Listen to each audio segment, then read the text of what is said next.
Hello, everybody. I'm Trey Archer, and I'm the Business Development Director for GRESB here in Asia.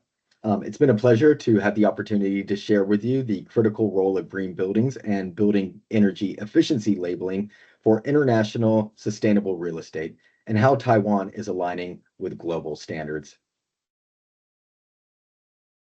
So, for those who don't know, GRESB is the leading global sustainability rating platform for real estate and infrastructure managers. Our rating system helps real estate companies and fund managers measure and compare their sustainability performance against global standards. In 2024, over 200,000 building assets from more than 2,000 companies across 5 companies participated in the GRESB assessment. Japan is leading in Asia, with more than 95% of the J-REITs listed on the Nikkei participating in GRESB, as well as Singapore with more than 60% of the SGX listed real estate companies participating in GRESB as well. We're also seeing significant growth in Taiwan, South Korea, India, Hong Kong, and Malaysia. As the old saying goes, you can't improve what you don't measure. And by collecting and analyzing operational data, companies can continuously improve and drive the market towards sustainable development. This also provides international investment institutions with insights into companies' ESG performance in the GRESB assessment, promoting positive development via green investments to encourage best sustainability practices. So before we get into exactly what GRESB is, I just have a few big announcements about what's going on at GRESB here in Asia.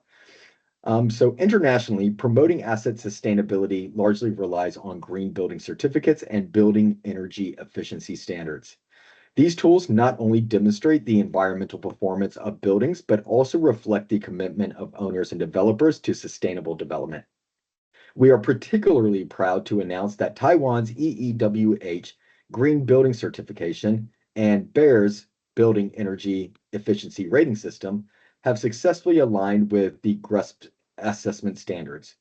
This is of profound significance for Taiwanese real estate companies as they can leverage these local certifications when applying for the GRESB building certifications to receive extra points in the GRESB assessment, further enhancing their competitive advantage and international capital cooperation. Another big development at GRESB has to do with IFRS S2. In today's rapidly evolving sustainability landscape, the need for standardized and transparent reporting has never been more critical. As investors and stakeholders increasingly demand clear insights into companies' sustainability performance, global frameworks such as the International Sustainability Standards Board, or ISSB, and GRESB have emerged as guiding forces. In June 2023, the ISSB issued its inaugural standards for sustainability disclosures, including IFRS S1 and S2. In fact, the IFRS S2 industry-based standards are modeled on the GRESB real estate assessment, which means we are both heavily aligned with each other. These standards are even directly pegged to GRESB's evolution, so reporting to GRESB can actually help you satisfy your IFRS reporting simultaneously. And last but not least, not necessarily a new development, but one that has been going on for the past 4 years that just not too many people know about, is really GRESB's collaboration within different green index REITs. So in 2020, GRESB, along with Nikkei, launched the Nikkei ESG REIT using GRESB data. A year later, SGX, Singapore Exchange, and UOB Asset Management launched the iEdge UOB APAC Yield Focus Green REIT, again using GRESB data. That shows that GRESB is not only able to help our participants connect with capital markets through investors and sustainability-linked loans through banks, but also by being included in different green REIT indexes in your local stock exchanges. So, what exactly is GRESB? As already briefly touched on in the introduction, we are an ESG rating and benchmarking service for the real estate and infrastructure space. But if we look exactly who the members are, we can break that down for more details. If you look at here in the middle of this slide, we have three different types of members: investors, participants, and partners. I'll start with the participants since this is really the bread and butter of GRESB. Our participants are basically the real estate managers and developers that are getting assessed by GRESB. These are the ones that are uploading their data and getting a score by GRESB. Basically, any type of real estate company or REIT or private fund, you name it, would be applicable to be a GRESB participant and be assessed by GRESB. So the way that any one of these real estate companies gets assessed or gets a GRESB score is going through this three-step process. The first step is the validation process. What happens here is any one of these participants would log into the GRESB portal, answer all of our questions, and upload supporting data for evidence. After doing that, we at GRESB, we will validate all of those answers, and then we will give them a score. After giving them a score, we will put them into a peer benchmark group so that they can compare that score with peers and competitors in their local market. As you can see here, this is a sample GRESB assessment. This is the type of assessment that any real estate participant would get after doing the GRESB assessment. The first thing you see here is the participation score, basically your total score, which is 1 out of 100, 100 being the highest. Then next you have your GRESB star rating, and this shows how you do on a global level. So if your total score is in the top 20% globally, you'll get 5 green stars. If you're in the top 40% globally, you'll get 4 green stars. Top 60% globally, 3 green stars, et cetera, et cetera. Then we have your peer comparison group, and this shows how you do on a local level. The category we put this company in is called Asia Diversified Core, and out of all 19 companies that fall into this category, this company had the 12th highest score out of those 19, and that's why they ranked 12th out of 19 in their localized peer benchmark group. So as you can see at GRESB, it's a great way to not only get an individual score, but also to see how your company or your entity is performing on a global level as well as a local level. The next thing we'll touch on are our partner members. So our partners are basically consultants that are able to help the participants do the GRESB assessment, improve their GRESB score year after year, and also help them overall with their general sustainability strategy. So TABC is one of our partners in Taiwan, and they've done a wonderful job over the years of being able to help our Taiwanese real estate participants do and improve their GRESB assessment.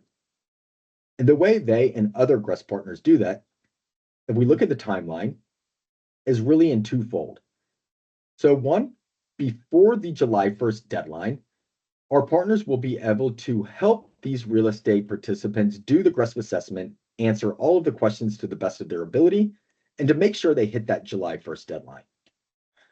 After that, on October 1st, once the final results come out, TABC and our other partners will be able to take those GRESB assessments to find areas where these real estate participants are not performing well in.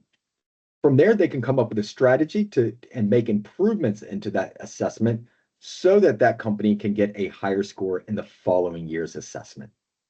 And that's why partners are really such a key part to the GRESB assessment, because they're really able to help drive change within the industry. And last but not least, we have our GRESB investor members, who are also very important to this entire process. As you can see, we have more than 170 of the world's top investors from around the world, and all of these investors have signed up to be GRESB members, mainly to get more transparency into the sustainability impacts of their investments. So as you can imagine, every single one of these investors is under enormous amount of pressure and stress from their stakeholders, from society, from their governments to make more sustainable investments. And all of them have turned to GRESB to be their go-to tool, mainly due to the fact that GRESB solely focuses on real estate and infrastructure, which means we're able to provide them with the most accurate real estate score. And also, number two, we're able to rate their listed and their non-listed investments alike, which is something that many other rating agencies don't do. They only focus on the listed companies, but at GRESB, we're able to rate both. So the way that works is, let's say if we look at the entire GRESB ecosystem from top to bottom, a lot of that is driven by the investors or the banks at the top. So the way that works is these investors, they use GRESB to get more transparency into the sustainability impacts of their investments, while the participants here at the bottom, they will use GRESB to not only get an ESG score so that they can improve that score year after year, but also to compare that score with peers and competitors in their local market. From a green finance point of view, the way that would work is, let's say if we have a new investor such as BlackRock, who's looking to make more investments into Taiwanese real estate, one of the first things they'll do is go to the GRESB portal to see which managers in Taiwan are doing GRESB. Actually, more than 30% of the investors that we just spoke about have a GRESB mandate, meaning they will only make an investment with companies that are doing GRESB. So it's a great way for them to shortlist their candidates from the very beginning. From there, once the investor finds suitable candidates in our portal, they can click a button to view that company's GRESB assessment. And after viewing their green credentials within the GRESB assessment in our portal, if they like what they see, they can click another button to connect directly with these managers. And that's how new deals are born on the GRESB portal. So look at exactly what is on the GRESB assessment. So what we've done at GRESB, it's actually quite innovative and unique. So we've taken all of the world's top frameworks and standards from around the world, everything from CDP to TCFD to SASB to GRI to green building certificates, you name it. But we've only taken the bits and pieces of these frameworks that are most relevant to the real asset sector.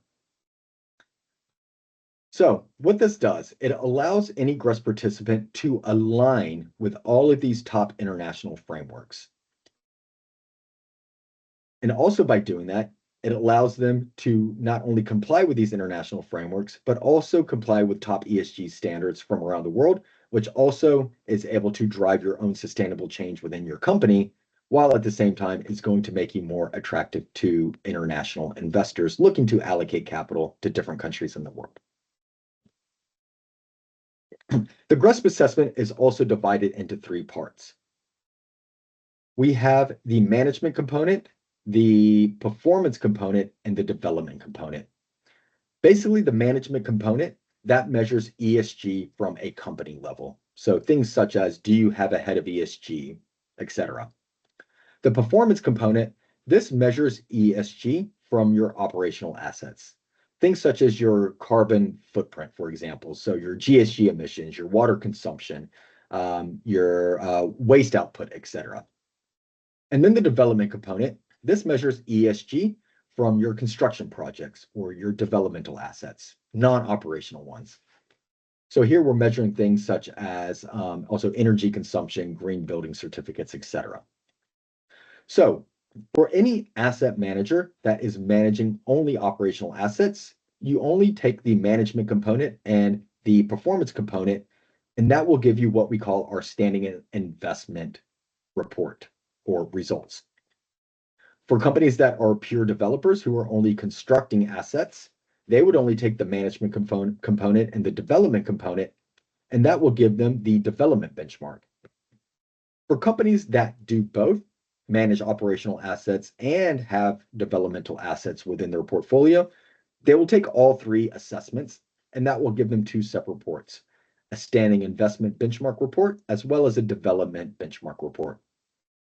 And in each one of those reports or in each one of those scores, we'll be able to benchmark their operational assets against other regional operational assets.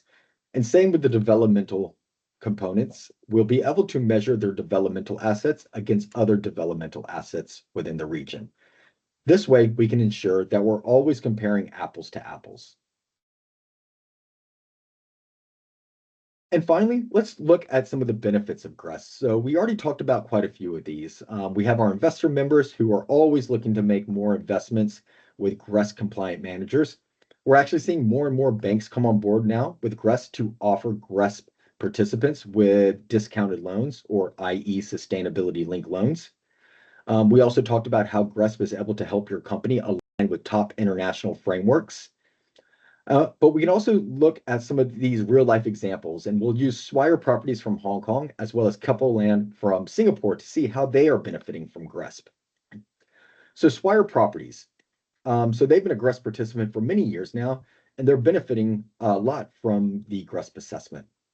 In one way, they're able to improve their renewable energy adoption since relatively low compared to other industry leaders across the GRESB benchmark. Number two, they've also launched their Green Performance Pledge to enhance landlord-tenant collaboration. And then three, they've also received more green financing deals and also sustainability-linked loans from banks. Keppel Land also has been able to lower their operational costs by generating at least 2% of their total building energy usage through on-site renewables at all new project developments. GRESB has also helped them reduce their GHG emissions by eliminating Scope 1 and Scope 2 emissions and achieve net zero by 2030. And similar to Swire Properties, they've also secured green funding and also sustainability linked loans all through the GRESB assessment. So that's it from me. I want to thank you and TABC again for inviting me to speak virtually at this conference. So I wish all of you a very pleasant day and thank you for your attention. Bye.